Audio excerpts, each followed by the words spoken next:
Hey everybody, it's Shaman Sister Sin, and you're listening to the Meditations and More podcast brought to you by shamanspiritcenter.com and littleshaman.org. That's me, Little Shaman. Today I wanted to talk to you about changing your expectations when it comes to dealing with narcissistic people. Changing your expectations can change your life in this and many situations, so it's very important to understand how vital this tool really is. The first thing to understand before we even get started, though, is that changing your expectations does not mean lowering your standards or not enforcing boundaries.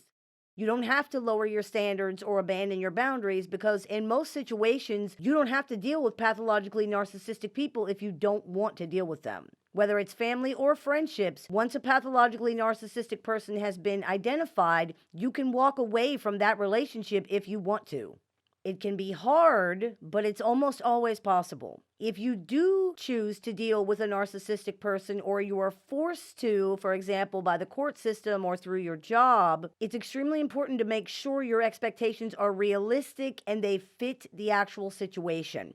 The majority of pain that people deal with in these relationships is because of their own expectations. Now, that's not to say that the toxic person is not responsible for their own behavior, far from. But if your expectations are realistic, then a lot of pain can be avoided. For example, if your expectation is that the narcissist should and will remember your birthday or care about your birthday, even though they've not shown themselves to be this kind of person, your feelings are going to be hurt when they don't do that. If your expectation is that the narcissist will not cheat on you, even though they've demonstrated that this is indeed how they treat people they're in relationships with, you're going to suffer terribly when it's revealed that they have cheated on you. Not just because of their behavior, but also because of the refusal to set expectations based on how this person actually behaves. This is why it's important to base your expectations on what other people actually do, not what you think they should do. If you have communicated your needs or your concerns to somebody and they continue on with their behavior, then that's the reality of the situation, period. If you want to stay in the relationship despite this, that's your choice. But continue with your eyes open and with a true understanding of how things really are, rather than how you would like them to be. People are only going to be what they are. If their behavior does not meet your standards or it violates your boundaries, then you have to make a decision. Staying in the relationship and continuing to insist that other people change to meet your definition of what's acceptable is not just unrealistic, it's a recipe for failure and for pain. The likelihood of this actually happening is low, even when someone is not a narcissist, and you will continue to be hurt by their failure to meet your standards. It's understandable when people say things like, well, I'm only asking for what's fair. I'm only asking for what I deserve, or I'm not asking for much, just respect and consideration. But the truth is, it's not about what you're asking for. It's about who you are expecting it from. It doesn't matter that something is reasonable or fair if it's not possible. If someone either cannot or will not give you what you're asking for, then that's it. You can ask for 100 years in 1,000 different ways, and it won't matter. You won't get it, whether you deserve it or not. The key is to look at situations realistically.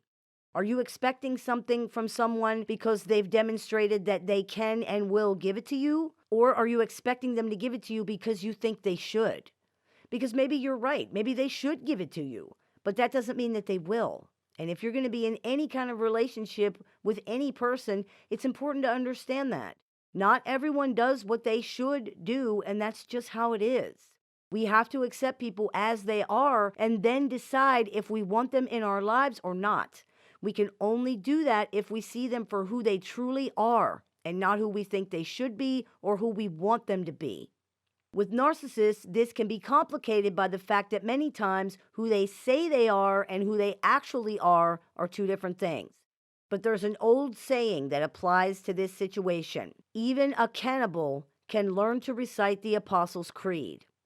That means that anybody can say anything. So look at their behavior. If this is the 400th time that your narcissistic partner has promised to stop drinking, do you really have any true reason to expect that that's going to happen?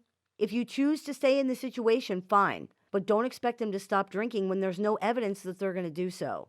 Create your expectations according to reality, not wishes, hopes, dreams, or words. This is hard. because it means confronting and ultimately letting go of the fantasy that many people have built in their mind about the narcissist or the relationship.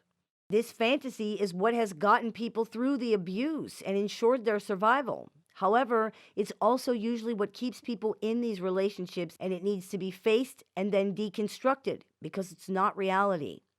If this person is not who you want to believe they are, it is only by accepting this that you can finally move on emotionally. Otherwise, people stay in these relationships for years trying to turn this person into somebody else. It doesn't work. It's not healthy to excuse someone else's behaviors or search for motives for their behavior that you can live with. The hard truth is, most of the time, what you see is what you get. Someone who abuses you doesn't respect you. Someone who is mean is choosing to be mean because they want to be mean. Stop twisting things to make them fit into something you find acceptable. Let the behavior speak for itself, because it does.